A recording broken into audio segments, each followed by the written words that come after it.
आप देख रहे हैं इंडिया न्यूज। सबसे पहले देश, आपके साथ मैं रचना बंसल।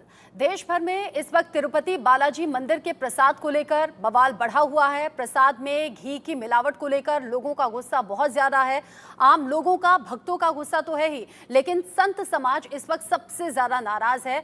और ऐसे ही और कुछ रिएक्शंस और कुछ मुद्दे हैं जिन पर आज बात करने के लिए हमारे साथ बहुत खास मेहमान जुड़े हुए हैं। हमारे साथ हैं जगत गुरु राम भद्राचार्य जी। सर, बहुत स्वागत आपका। सबसे पहले तो आपको बहुत नमस्ते, बहुत शुक्रिया इंडिया न्यूज को टाइम देने के लिए। मैं शुरुआत करूंगी आपकी सेहत से। आपकी सेहत कैसी है? अनेक अनेक आशीर्वाद। मेरा स्वास्थ्य बहुत ठीक है जी गुरुजी। मैं बहुत प्रसन्न हूँ। पर सुनिए जी। मैं बहुत प्रसन्न हूँ, पर तिरुपति बालाजी के प्रकरण से मैं बहुत क्रुद्ध हूँ, बहुत क्षुब्ध हूँ। और आज हमारे साथ वही परिस्थिति है जो 1857 में मंगल पांडे के साथ हुई थी। मंगल पांडे ने स्वतंत्रता का बिगुल क्यों बजाया था?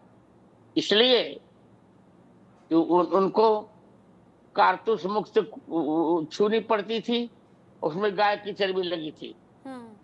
ठीक यही परिस्थिति आज प्रसाद का छलावा देकर इन पूर्व मुख्यमंत्री के जो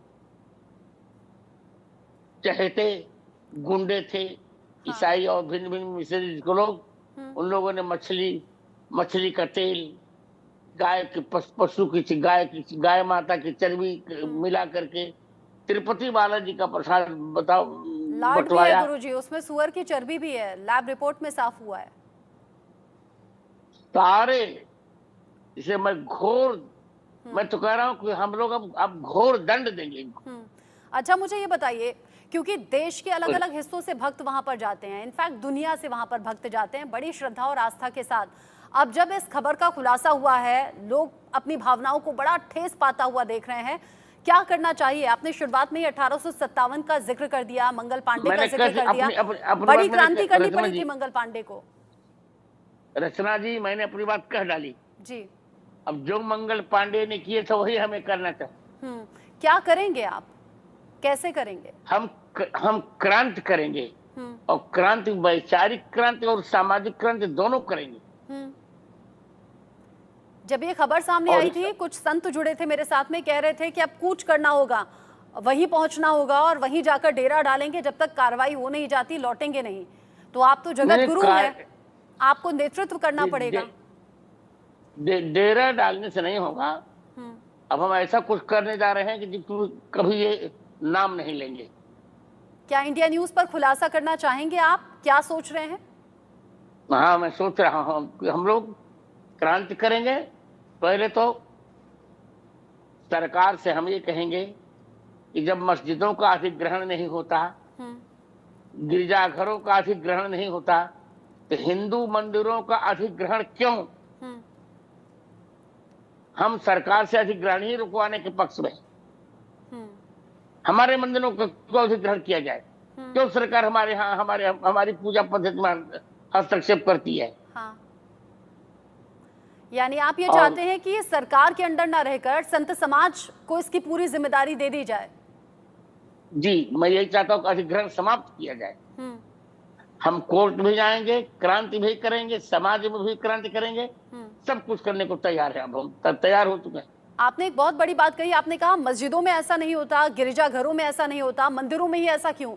आपको लग रहा है कि तिरुपति बालाजी मंदिर के प्रसाद में, घी में ये जो पशुओं की चर्बी, सुअर की चर्बी और साथ ही मछली का तेल है, ये जानबूझकर किया गया, ये जानबूझकर की गई साजिश है? जानबूझकर हिंदुओं को अपमानित करने के लिए किया गया है और हिंदुओं को पथभ्रष्ट करने के लिए किया गया है। और रचना जी, इसका दंड हम उचित देंगे उनको। हम कुछ नहीं करेंगे, कुछ नहीं करेंगे। अब तो याचना नहीं, अवरण होगा, संग्राम महाभीषण होगा। ये याचना किससे है? किसी से नहीं, याचना नहीं, अब रण होगा। अच्छा, यानी रण की तैयारी आपने कर ली है। यानी आप सरकार से कोई दरख्वास्त नहीं करेंगे, सीधा रण में उतर जाएंगे? सीधा रण में उतर जाएंगे। हम कोर्ट का दरवाजा भी खटखटाएंगे, सरकार से पहले एक ज्ञापन देंगे कि तुम जल्दी सरकार हमारा अधिग्रहण वापस ले, इन पर कठोर कार्रवाई करे। ये तो कहो कि हमारे हाँ, एनडीए के समर्थक हैं, चंद्रबाबू बड़े अच्छे हैं, उन्होंने परीक्षण करा, नहीं तो परीक्षण ही ना हो पाता। अब सवाल ये भी है गुरुजी, 9 जुलाई को ये सैंपल लिए गए थे, 16 जुलाई को रिपोर्ट सामने आ गई थी, अब तो सितंबर खत्म होने वाला है, अब जाकर इस मामले का खुलासा हो रहा है। भक्त ये भी पूछ रहे हैं कि भाई आपको मिलावट का अंदेशा पहले से था तो पहले से इस काम को रोक देते। नहीं, जब तक पूर्ण प्रमाण नहीं मिले तब तक उन्होंने खुलासा नहीं किया। वो सब चिंतित तो हम लोग सब पहले से थे, और जब तक किसी बात का ठोस सबूत न मिल जाए तब तक खुलासा नहीं करना चाहिए। अब फिक्स मिल गया है, प्रमाण मिल गया हमको, अब हम देंगे दंड, उचित दंड देंगे।